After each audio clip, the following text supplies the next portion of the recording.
यहाँ पर शुरू करते हैं 6th क्लास का जो चैप्टर है साइंस का, the living diversity in the living world. Nature walk, कुछ स्टूडेंट्स हैं और वो ग्रुप बनाते हैं और ग्रुप बना करके वो एक वॉक पे निकलते हैं। एक प्लीजेंट मॉर्निंग है क्योंकि कल बारिश हुई थी और वेदर फ्रेश हो गया है। स्कूल की साइंस की टीचर है मैडम सुलेखा ने उसने 2 स्पेशल गेस्ट को इनवाइट किया हुआ है, डॉक्टर रघु और मनीराम चाचा। डॉक्टर रघु एक साइंटिस्ट है, रिसर्च लेबोरेटरी में काम करते हैं। मनीराम चाचा एक एक्सपीरियंस्ड यानी अनुभवी एल्डरली पर्सन है जो बर्ड की आवाज इमिटेट कर सकते हैं। इमिटेट मीन्स वो बर्ड की आवाज की नकल कर सकते हैं। प्लांट्स और एनिमल्स को आइडेंटिफाई करने में वो बहुत ही ज्यादा एक्सपर्ट है। नेचर वॉक जो ये करते हैं उसका ऑब्जेक्टिव क्या है, उसका उद्देश्य क्या है, डॉक्टर रघु स्टूडेंट्स को बताते हैं कि इस वॉक का मेन जो मकसद है, एम है, नेचर की ब्यूटी और डाइवर्सिटी को एक्सपीरियंस करना है। डाइवर्सिटी का मतलब विविधता है, यानी अलग अलग जीवों को, कितने प्रकार के जीव है उसको एक्सपीरियंस करना है। प्लांट्स और एनिमल्स को ऑब्जर्व करना बिना किसी डिस्टरबेंस के, वो उनको एक सजेशन देते हैं। स्टूडेंट्स बहुत एक्साइटेड हो जाते हैं और सीखने के लिए रेडी हो जाते हैं। ड्यूरिंग वॉक क्या ऑब्जर्व किया जाता है? वॉक के दौरान स्टूडेंट्स कई चीज ऑब्जर्व करते हैं, जैसे प्लांट्स। प्लांट्स में वो ग्रास, बसेस, बिग ट्रीज, इनके बारे में अध्ययन करते हैं। ग्रास जो घास रहती है, बसेस झाड़ियां और बिग ट्रीज बड़े पेड़। फिर वो एनिमल्स देखते हैं, जैसे बर्ड्स जो पेड़ों पर बैठे रहते हैं, बटरफ्लाईज फूलों पर, और मंकी जो एक पेड़ से दूसरे पेड़ पर कूदते हैं। डॉक्टर रघु कहते हैं कि अलग अलग प्रकार की स्मेल, डिफरेंट स्मेल को नोटिस करो और नेचर को रेस्पेक्ट करो और लिविंग बींग्स को डिस्टर्ब मत करो। मनीराम चाचा कहते हैं सिर्फ देखना ही है, सुनना भी इम्पोर्टेंट है।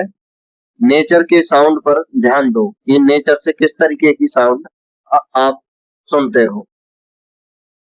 Diversity in nature, students birds की चिरपिंग यानी चहचहाहट सुनते हैं।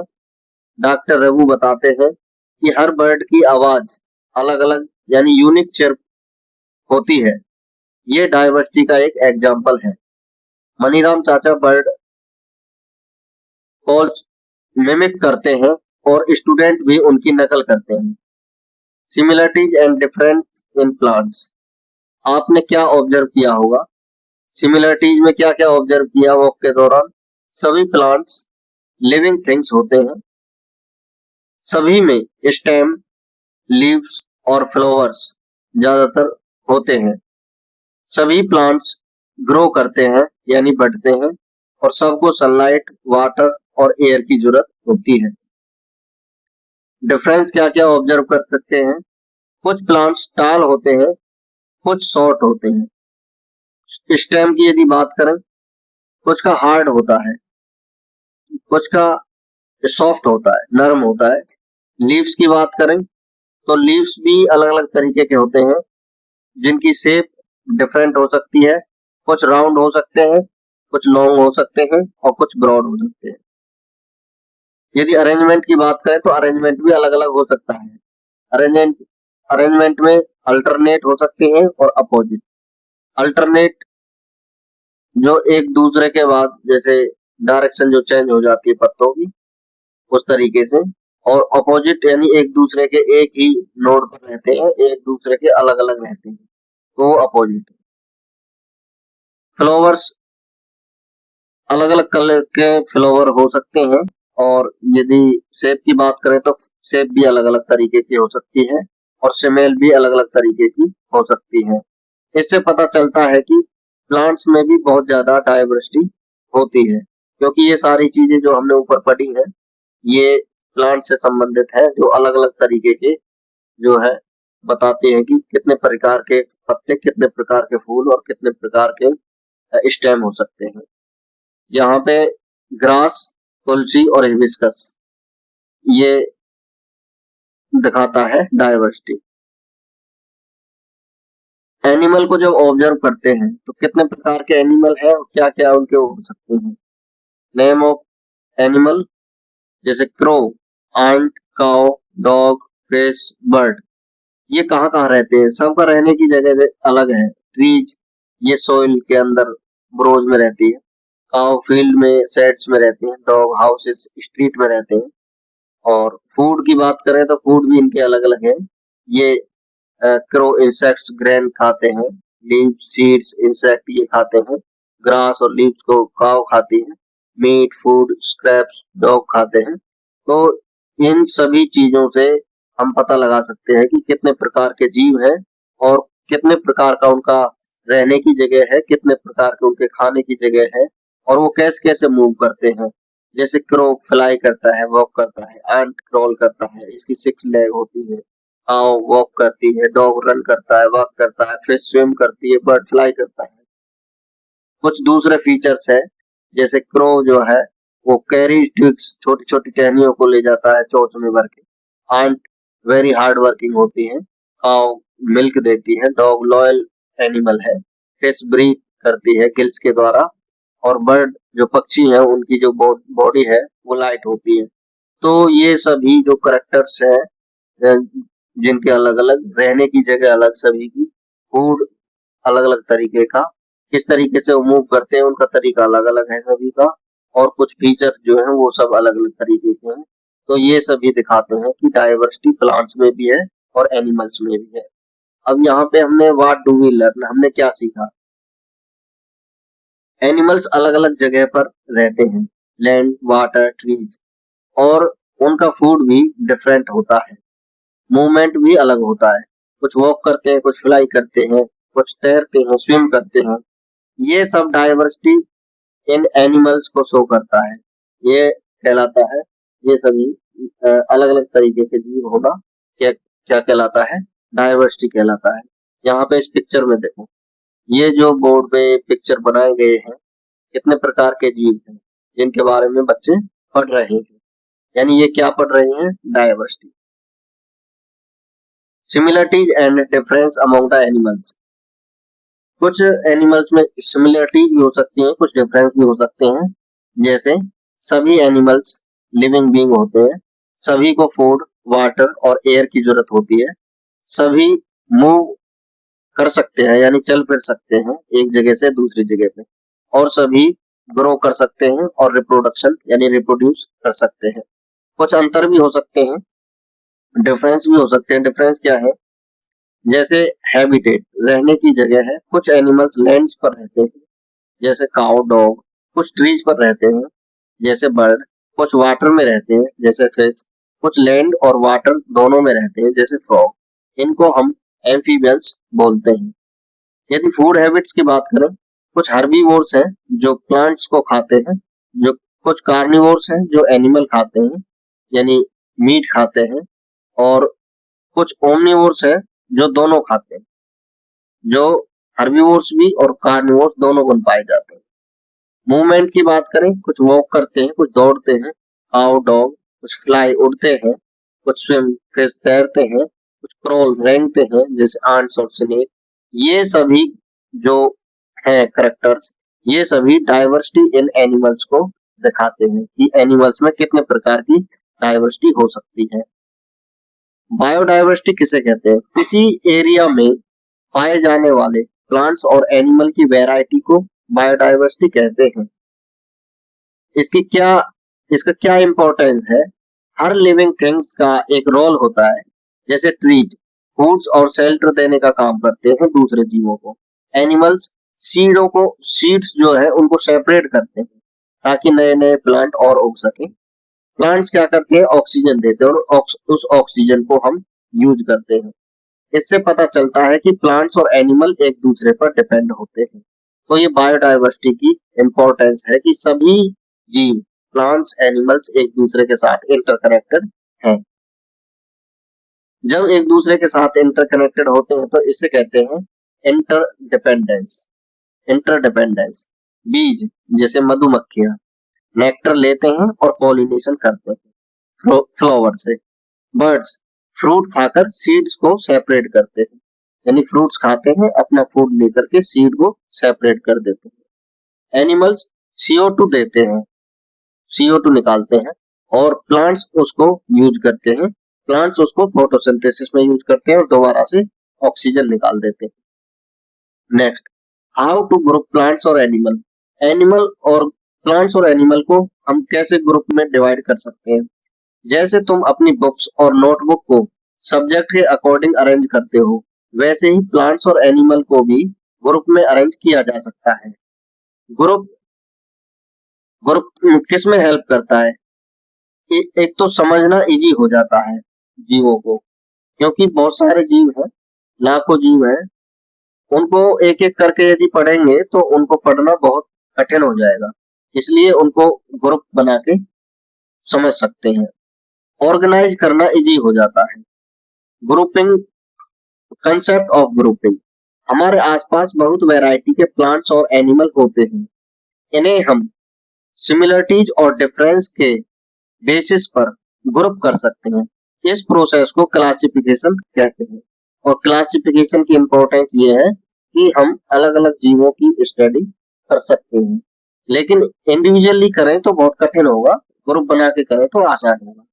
हर ग्रुप का ग्रुपिंग मेथड अलग अलग हो सकता है, क्योंकि स्टूडेंट्स डिफरेंट फीचर्स चूज कर सकते हैं। जैसे प्लांट्स के लिए वो हाइट यूज कर सकते हैं, हाइट में टाल और शॉर्ट दो प्रकार के आएंगे। स्टेम टाइप में जो तना है वो उसमें कुछ हार्ड तने के, कुछ सॉफ्ट तने के। फ्लावर का करें, किसी में फ्लावर प्रेजेंट है, किसी में एब्सेंट है। एनिमल के लिए भी वो अलग अलग फीचर यूज कर सकते हैं, जैसे हैबिटेट, रहने वाली जगह, लैंड्स को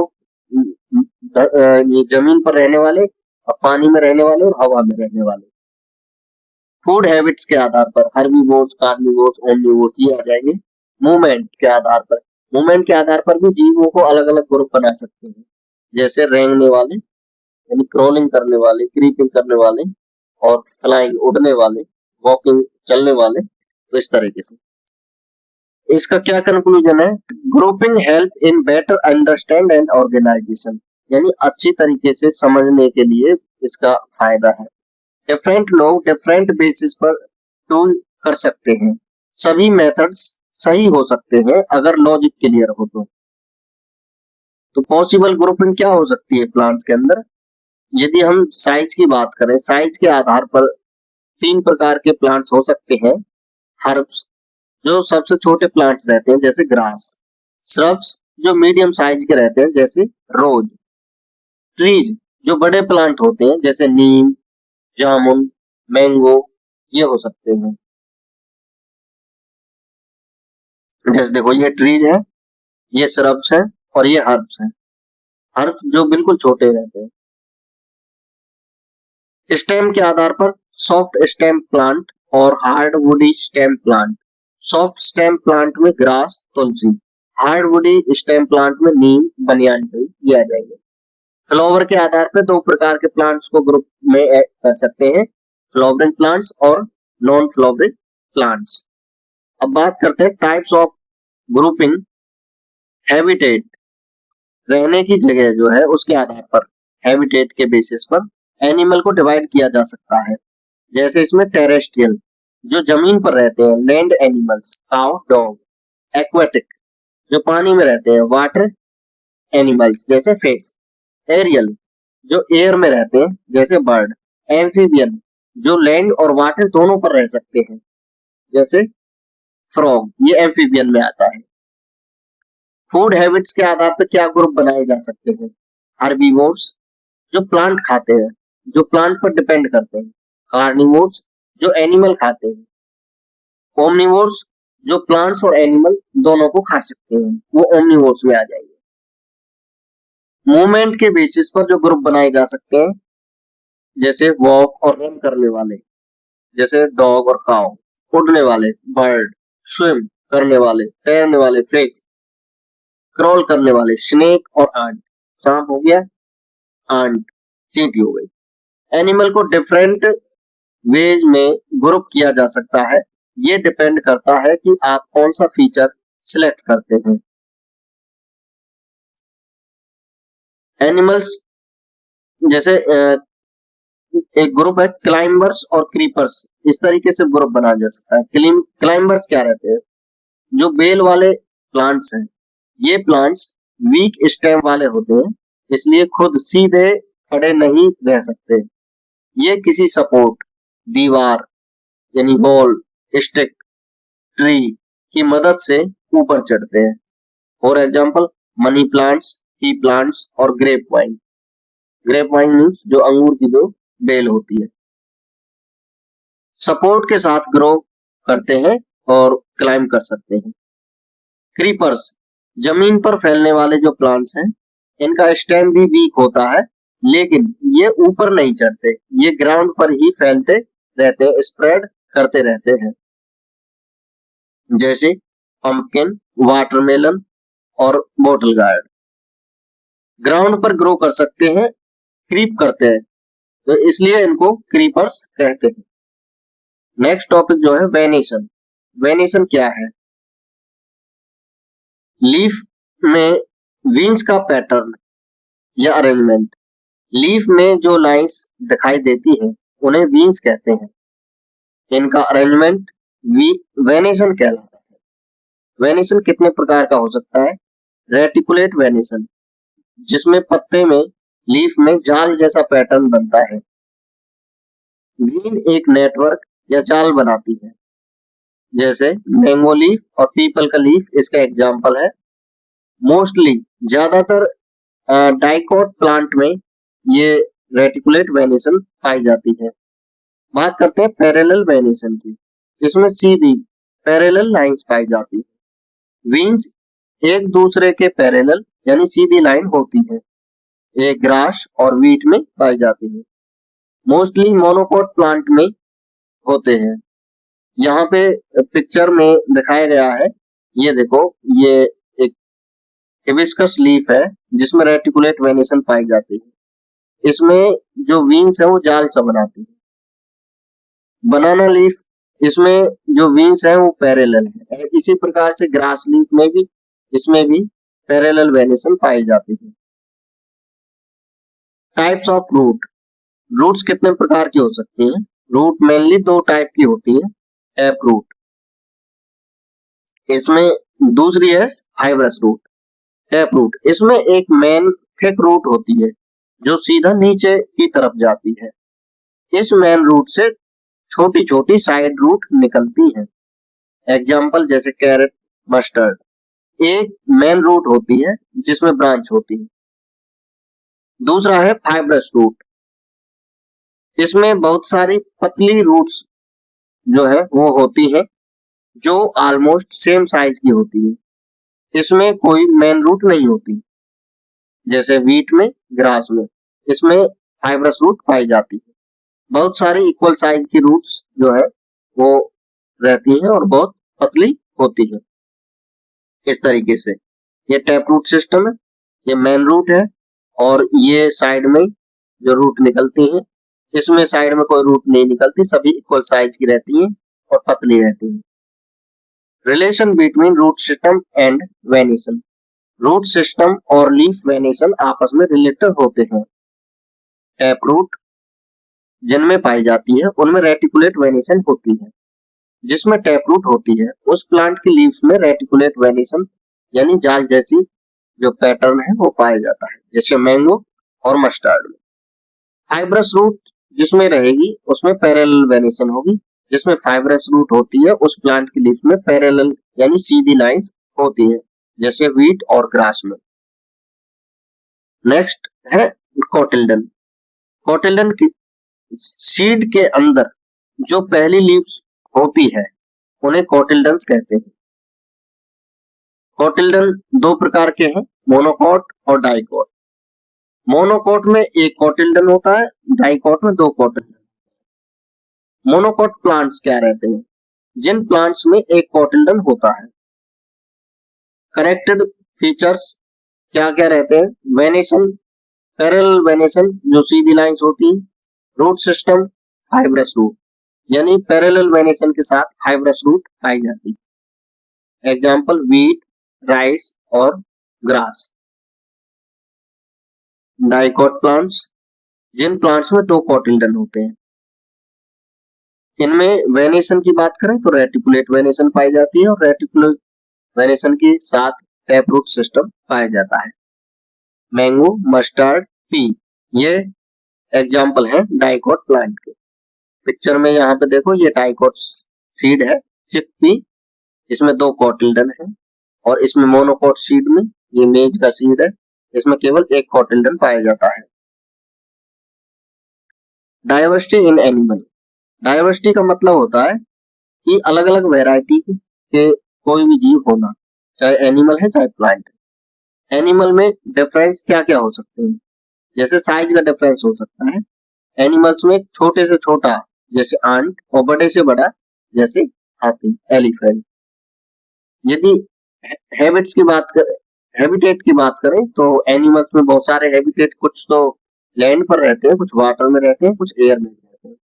फूड हैबिट्स की बात करें तो कुछ हर्बीवोर्स रहते हैं, कुछ कार्निवोर्स रहते हैं, कुछ ओमनिवोर्स रहते हैं। बॉडी स्ट्रक्चर की बात करें, किसी में विंग्स पाई जाती हैं यानी पंख पाई जाती है, किसी में फिन्स पाई जाती है मछलियों में, और लेग्स, किसी में लेग्स पाए जाते हैं जैसे पशुओं में। मूवमेंट्स की बात करें तो मूवमेंट्स में अलग अलग प्रकार का होता है, कोई वॉक करता है, कोई फ्लाई करता है, कोई तैरता है, कोई क्रॉल करता है। ये सब मिलकर डाइवर्सिटी इन एनिमल दिखाते हैं। Types of movement in the animals, animal अपनी बॉडी के अकॉर्डिंग अलग अलग तरीके से मूव कर सकते हैं, जैसे वॉकिंग और रनिंग। वो लेग से मूव करते हैं जैसे डॉग और काऊ। फ्लाइंग, विंग्स से मूव करते हैं जैसे बर्ड और बैट, चमगादड़, ये फ्लाइंग करते हैं विंग्स की सहायता से। स्विमिंग, जैसे फिश है, वो अपनी फिन्स और टेल की सहायता से मूव करती है, वो फिन्स रहती है जो साइड में लगी रहती है इसके। क्रॉलिंग, जमीन के पास बॉडी को मूव करते हैं, वो रेंग कर चलते हैं जैसे स्नेक और अर्थवर्म। हॉपिंग और जंपिंग, कुछ जंप करके चलते हैं जैसे फ्रॉग और कंगारू। अब अलग अलग जीवों में मूवमेंट के लिए अलग अलग पार्ट्स हैं, जैसे वॉकिंग के लिए लेग, फ्लाइंग के लिए विंग्स, स्विमिंग के लिए फिन्स, टेल्स, क्रॉलिंग के लिए होल बॉडी यानी मसल्स, और जंपिंग के लिए strong hind leg. Hind leg मतलब पीछे वाले लेग्स। ये इनके एग्जाम्पल है।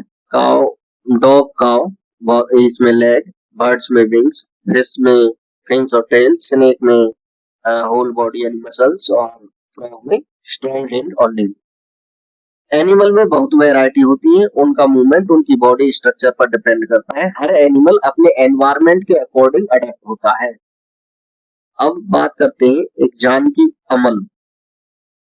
जानकी अमल एक इंडियन बॉटनिस्ट थी जो एनवायरमेंट के लिए काम करती थी। उन्होंने इंडिया की प्लांट डाइवर्सिटी को डॉक्यूमेंट और प्रिजर्व करने में हेल्प की थी। उन्होंने इम्पोर्टेंट कंट्रीब्यूशन दिया था। एक सेव साइलेंट वैली मूवमेंट हुआ था, उसमें इम्पोर्टेंट रोल प्ले किया था इन्होंने। बॉटनिकल सर्वे ऑफ इंडिया की हेड रही थी ये, और इंडिया के प्लांट्स की डाइवर्सिटी को रिकॉर्ड करने के लिए प्रोग्राम स्टार्ट किए थे इन्होंने। तो इनकी क्या स्टोरी है सेव साइलेंट वैली मूवमेंट से जुड़ी हुई? ये एक रियल स्टोरी है, केरल के एक पलक्कड़ डिस्ट्रिक्ट की ये कहानी है। साइलेंट वैली एक मोस्ट एवरग्रीन फॉरेस्ट है केरल के अंदर। बहुत ही रिच बायोडाइवर्सिटी है, जिसमें प्लांट्स और एनिमल की बहुत ज्यादा वैरायटी पाई जाती है। यहाँ का नेचर जो है बिल्कुल अनटच्ड है, एज इट इज जो इस मूवमेंट से पहले। फिर प्रॉब्लम क्या हुई, गवर्नमेंट वहां पर एक कुंठी पूजा रिवर है, वहां पर एक हाइड्रो इलेक्ट्रिक बांध बनाना चाहती थी। अगर बांध यानी डैम बन जाता तो फॉरेस्ट वहां का डिस्ट्रॉय हो जाता, बायोडाइवर्सिटी को बहुत ज्यादा नुकसान होता। तो लोगों ने मिलकर प्रोटेस्ट किया। जो वहां रहते भी नहीं थे उन्होंने भी उसमें भाग लिया। अवेयरनेस प्रोग्राम चलाए गए, न्यूज़पेपर अखबारों में आर्टिकल्स में उसमें प्रचार किया गया। लेटर्स टू एडिटर्स, एडिटरों को जो अखबारों के वो थे मालिक उनको लेटर लिखे गए, सेमिनार्स हुए और कोर्ट में पेटिशंस याचिकाएं लगी और ये मूवमेंट लगभग 10 साल तक चला। तो 10 साल बाद मूवमेंट सक्सेसफुल रहा और साइलेंट वैली को बचा लिया गया। ये एग्जाम्पल दिखाता है कि लोग मिलकर एनवायरनमेंट को प्रोटेक्ट कर सकते थे यदि उनके अंदर इच्छा है, यदि उनके अंदर संकल्प है उसके एनवायरनमेंट को बचाने का। बायोडायवर्सिटी को बचाना बहुत ही जरूरी है। अब नेक्स्ट है कि how body parts help in movement, कि बॉडी पार्ट किस तरीके से मूवमेंट में हेल्प करते हैं। डिफरेंट एनिमल्स अपने बॉडी पार्ट का यूज करके मूवमेंट दिखाते हैं। उनका मूवमेंट उनकी बॉडी स्ट्रक्चर और हैबिटेट पर डिपेंड करता है। जैसे फिश की बात करें तो फिश में फिन्स पाई जाती है, टेल पाई जाती है और इसकी जो बॉडी रहती है वो स्ट्रीमलाइन बॉडी रहती है। स्ट्रीमलाइन बॉडी जैसे एरोप्लेन की रहती है।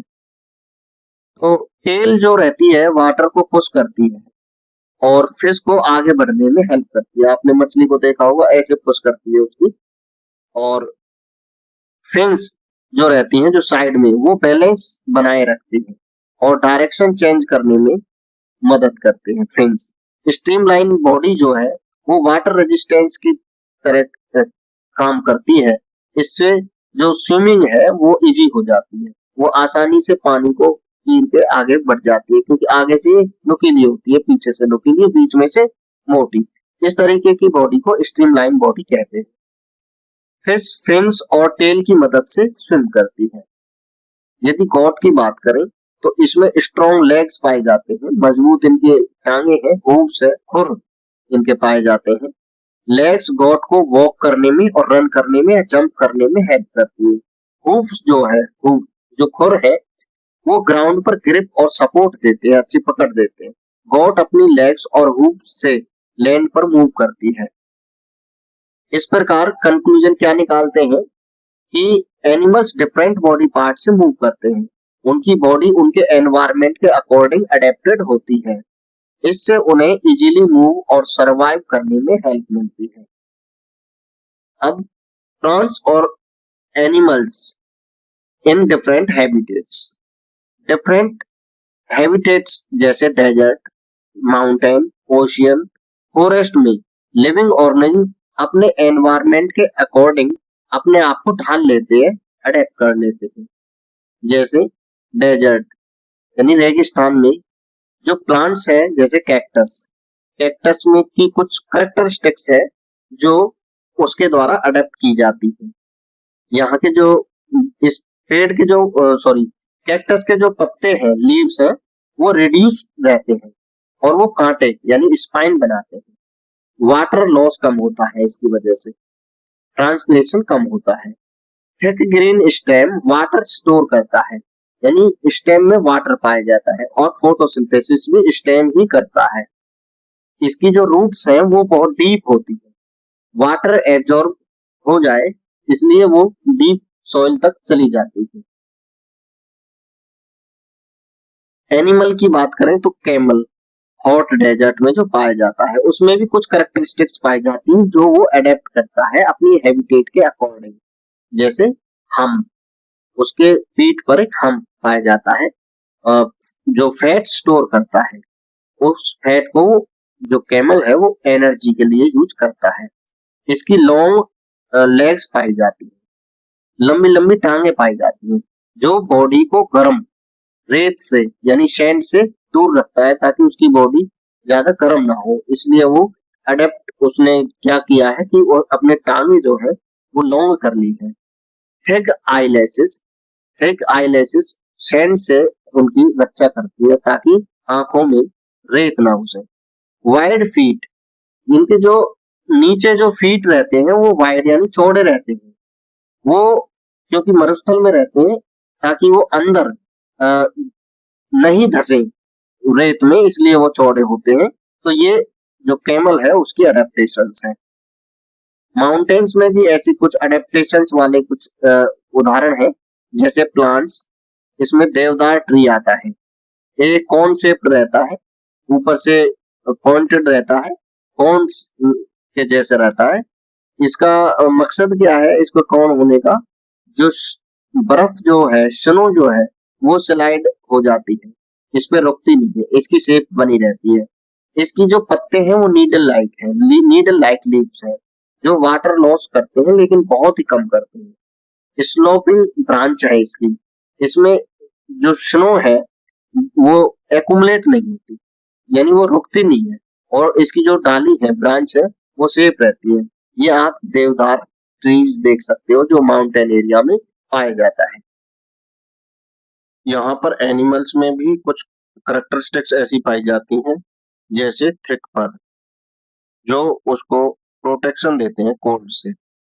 इनकी स्ट्रॉन्ग बॉडी पाई जाती है, जैसे जो कि रॉकी लैंड पर मूव करने में हेल्प करती है। ओशियन में बात करें तो एनिमल्स की कुछ करेक्टरिस्टिक्स पाई जाती हैं जिन जो एनिमल्स उसको अडेप्ट करते हैं, जैसे फिन्स और टेल्स, उनको स्विमिंग में हेल्प करती हैं। गिल्स, इसको वाटर में ब्रीथिंग में, सांस लेने में मदद करती है। और स्ट्रीमलाइन बॉडी उनको स्मूथ मूवमेंट में यानी तैरने में मदद करती है। इसी प्रकार प्लांट्स, जो एक्वेटिक प्लांट रहते हैं, उनमें भी कुछ एडेप्टेशन, कुछ करेक्टरिस्टिक्स, जो स्पेशल फीचर्स पाए जाते हैं, जैसे उनका सॉफ्ट स्टेम, ये वाटर में फ्लोट करते हैं आसानी से, इनका जो है सॉफ्ट स्टेम पाया जाता है। रूट वीक होते हैं, रूट बहुत ही वीक होते हैं। फॉरेस्ट में प्लांट्स की कुछ करेक्टरिस्टिक्स जो रहती हैं, जैसे टॉल प्लांट, टॉल ट्रीज, ये सनलाइट के लिए है ताकि सनलाइट को आसानी से कैप्चर कर सकें। ब्रॉड लीव्स, जो पत्ते हैं वो बड़े पाए जाते हैं ताकि फोटोसिंथेसिस ज्यादा हो। एनिमल्स में भी कुछ पाए जाते हैं करेक्टरिस्टिक्स अडेप्टेशंस। डिफरेंट एनिमल्स जैसे मंकी या बर्ड्स में अडेप्टेशंस पाई जाती हैं, जैसे इनकी क्लाइंबिंग एबिलिटी जो है बहुत ज्यादा होती है, पेड़ों पे चढ़ने की कैपेसिटी बहुत ज्यादा होती है। कुछ में कैमोफ्लेज पाया जाता है, जो एनवायरमेंट में वो छुप जाते हैं, अपने आप को शिकारी से छुपने के लिए अपने फिजिकल स्ट्रक्चर रंग में या चेंजिंग कर लेते हैं। Camel in hot desert versus camel in Ladakh यानी कोल्ड डेजर्ट। जो कैमल है वो हॉट डेजर्ट में जो पाया जाता है, और जो कोल्ड डेजर्ट में पाया जाता है उसमें भी कुछ अडेप्टेशंस होती है। जैसे हॉट डेजर्ट में जो कैमल पाया जाता है उसमें जो हम्प पाया जाता है वो एक रहता है, और कोल्ड डेजर्ट में जो कैमल पाया जाता है यानी लद्दाख में जो पाया जाता है उसके हम्प दो रहते हैं। हॉट डेजर्ट जो कैमल है उनके लिए जो क्लाइमेट जो सूटेबल है वो हॉट है, और लद्दाख में पाए जाने वालों के लिए कोल्ड है। इसके जो फर है बॉडी पर लेस हेयर्स पाए जाते हैं, लेकिन लद्दाख वाले में थिक फर पाए जाते हैं, बड़े बड़े बाल पाए जाते हैं। यहाँ पर हॉट डेजर्ट कैमल हीट से प्रोटेक्शन रहती है, और यहाँ कोल्ड से प्रोटेक्शन देते हैं। अडेप्टेशन सैंड और हीट के लिए पाई जाती है इसमें, हॉट डेजर्ट वाले में, और इसमें स्नो और कोल्ड के लिए अडेप्टेशन पाई जाती है। जैसे इस पिक्चर में आप देख सकते हैं, ये हूव्स हैं और लंबी जो है टांगे हैं, वन हम्प है, और यहाँ पर देखो दो हम्प है, थिक फर है जो कि कोल्ड से इसके बचाते हैं, और ये इनकी अडेप्टेशन है। अब अडेप्टेशन जो है वो है क्या चीज? अडेप्टेशन वो स्पेशल फीचर्स होते हैं जो प्लांट्स और एनिमल को अपने एनवायरनमेंट में सरवाइव करने में हेल्प करते हैं। Types of animal based on habitat. Animals कितने प्रकार के हैं हैबिटेट के आधार पर? एनिमल्स को उनके रहने की जगह यानी हैबिटेट के बेसिस पर क्लासिफाई किया जा सकता है। जैसे पहला है टेरेस्ट्रियल एनिमल, इनको हम लैंड एनिमल भी कहते हैं। जो एनिमल लैंड पर रहते हैं उन्हें टेरेस्ट्रियल एनिमल कहते हैं। इसमें लंग्स से लंग्स से सांस लेते हैं ये, और लेग्स होते हैं जो इनको वॉक करने में और रन करने में मदद करते हैं। बॉडी लैंड पर सरवाइव करने के लिए अडेप्ट होती है। इसमें कौन कौन से एग्जाम्पल आएंगे? काउ, डॉग, लायन, ये सभी टेरेस्ट्रियल एनिमल के एग्जाम्पल। एक्वेटिक एनिमल्स, इनको हम वाटर एनिमल्स भी कहते हैं। जो एनिमल्स वाटर में रहते हैं उन्हें एक्वेटिक एनिमल कहते हैं। इनके क्या क्या फीचर्स हो सकते हैं? ज्यादातर में यानी मोस्टली गिल से सांस लेते हैं, फिन्स और टेल से ये स्विम कर सकते हैं, और इनकी जो बॉडी रहती है वो स्ट्रीमलाइन बॉडी होती है। इसमें फिश आ जाएगी, वेल और ऑक्टोपस आ जाएगी। अब बात करते हैं थर्ड टाइप की, एम्फीबियंस। जो एनिमल्स लैंड और वाटर दोनों में रहते हैं उन्हें एम्फीबियंस कहते हैं। दो हैबिटेट में रह सकते हैं। यंग स्टेज में गिल से सांस लेते हैं, और एडल्ट में लंग्स या स्किन से ब्रीथ करते हैं, और अक्सर एग्स वाटर में देते हैं। इनके एग्जाम्पल हो जाएंगे फ्रॉग, टॉड, सालामन। यहाँ पर हम अडेप्टेशन को प्लांट के केस में दोबारा से डिफाइन कर सकते हैं। अडेप्टेशन वो स्पेशल फीचर होते हैं जो प्लांट्स और एनिमल को अपने एनवायरनमेंट में सरवाइव करने में हेल्प करते हैं।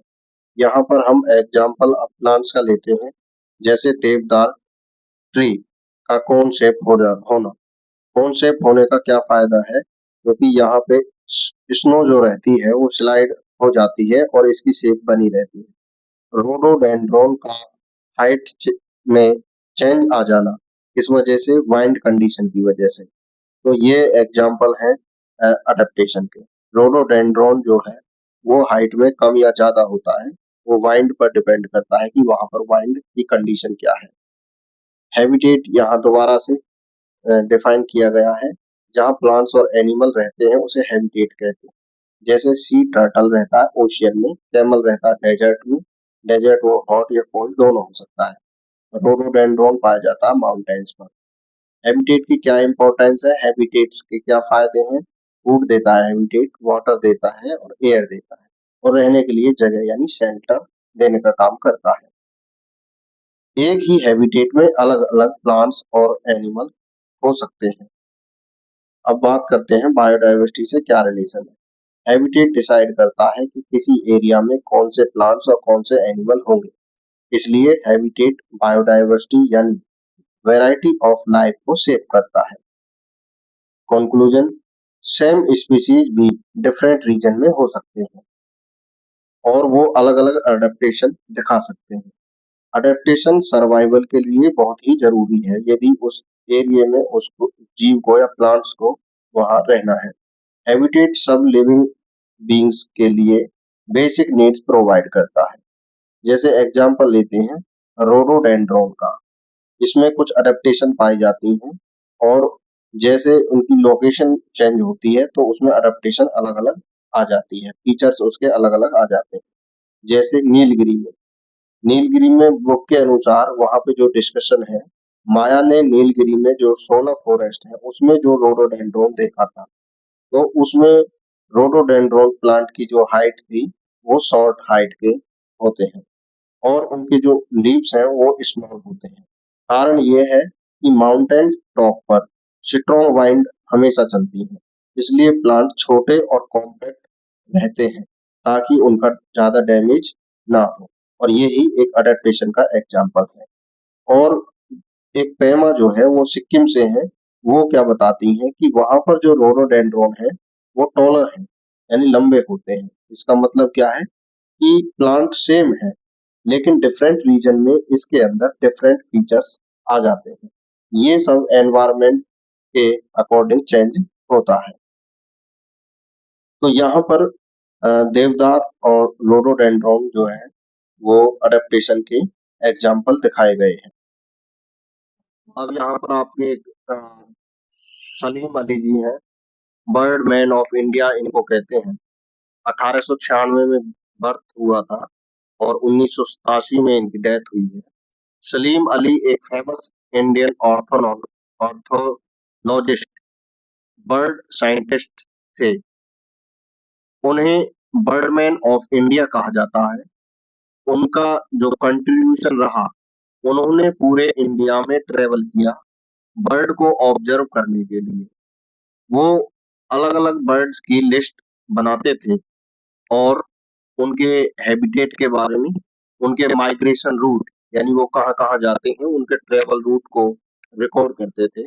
उन्होंने आइडेंटिफाई किया कि कौन से एरिया में बर्ड डाइवर्सिटी ज्यादा होती है।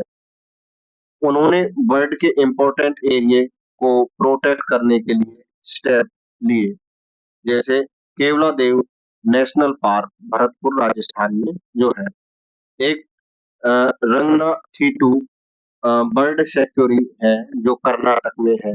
ये प्लेस बर्ड के लिए सेफ हैबिटेट बनाए गए।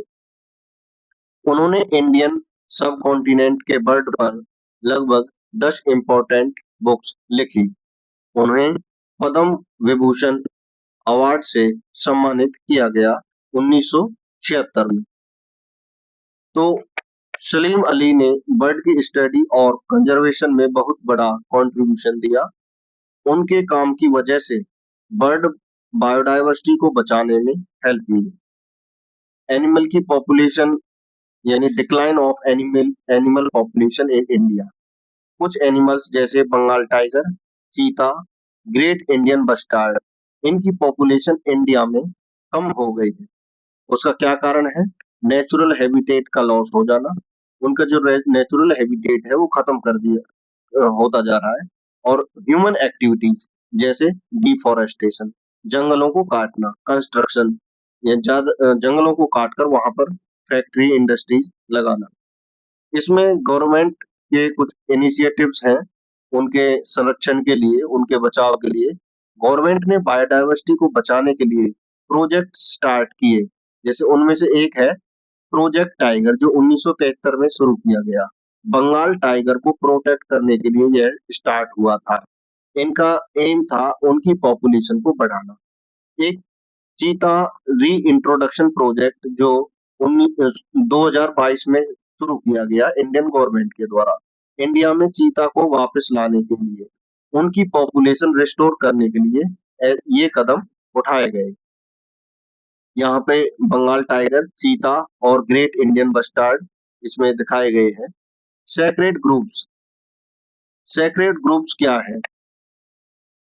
अनडिस्टर्ब फॉरेस्ट एरिया होते हैं। ये अनडिस्टर्ब फॉरेस्ट एरिया जहाँ पे कोई डिस्टरबेंस नहीं की जाती, इंडिया के डिफरेंट पार्ट्स में मिलते हैं। साइज छोटा या बड़ा इनका हो सकता है। यहाँ पर बायोडायवर्सिटी रिच होती है और बहुत सारे यहाँ पर प्लांट्स, एनिमल और मेडिसिनल प्लांट्स यहाँ पर पाए जाते हैं। यहाँ पिक्चर में आप इंडियन ग्रेट इंडियन बस्टार्ड को देख सकते हैं। सेक्रेड ग्रुप्स में लोकल कम्युनिटी इन्हें प्रोटेक्ट करती है। ट्रीज कट करना यहाँ पर मना होता है। एनिमल्स को यहाँ हार्म यानी नुकसान पहुंचा नहीं सकते, ये मना होता है। और यहाँ पर एरिया डिस्टर्ब नहीं कर सकते। ये कम्युनिटी प्रोटेक्टेड नेचुरल ट्रेजर होते हैं जिनको कम्युनिटी प्रोटेक्ट करती है और ये प्राकृतिक होते हैं। ग्रेट इंडियन बस्टार्ड का प्रोटेक्शन, इसके हैबिटेट को प्रोटेक्टेड एरिया डिक्लेयर किया गया है, जैसे गुजरात, राजस्थान और महाराष्ट्र। ह्यूमन एक्टिविटी से वाइल्ड लाइफ को नुकसान हुआ है। गवर्नमेंट और लोकल कम्युनिटी मिलकर बायोडायवर्सिटी को प्रोटेक्ट कर रहे हैं और इसमें सेक्रेड ग्रुप्स एक बेस्ट एग्जांपल है जहां पर ट्रेडिशनल कंजर्वेशन का एक बहुत ही अच्छा तरीका है कि उसको, किसी भी जीव को उसके नेचुरल हैबिटेट में उसको सुरक्षित रखना।